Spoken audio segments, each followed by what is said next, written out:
പാലക്കാട് മണ്ണാർക്കാട് ചെത്തല്ലൂരിൽ പാടത്ത് പണിയെടുക്കുന്നവർക്ക് നേരെ കടന്നലാക്രമണം. നിരവധി പേർക്ക് പരിക്കേറ്റു. കടക്കഞ്ചേരി അബ്ദുപ്പു, രാജൻ എന്നിവർക്കാണ് സാരമായി പരിക്കേറ്റത്. മുഖത്തും ചെവിയിലും കൈയിലും പരിക്കേറ്റ ഇവരെ ആശുപത്രിയിൽ പ്രവേശിപ്പിച്ചു. സാജിദ് അജ്മൽ വിവരങ്ങൾ നൽകും. സാജിദ്, എപ്പോഴാണ് കടന്നലിന്റെ ആക്രമണം ഉണ്ടായത്? ഈ പരിക്കേറ്റവരുടെ ആരോഗ്യസ്ഥിതി നിലവിലിപ്പോൾ എങ്ങനെയാണ്? അമൃത, പാടത്ത് പണിയെടുക്കുന്നവർക്ക് നേരെയാണ് കടന്നൽ ആക്രമണം ഉണ്ടായത്. നിരവധി പേർക്ക് ഈ കടന്നലിന്റെ കുത്തേറ്റു.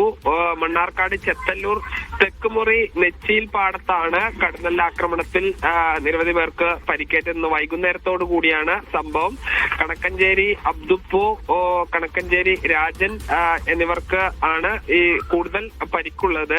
എല്ലാവരെയും സമീപത്തെ ആശുപത്രികൾ പ്രവേശിപ്പിച്ചിട്ടുണ്ട്. ശരി സാജിദ്.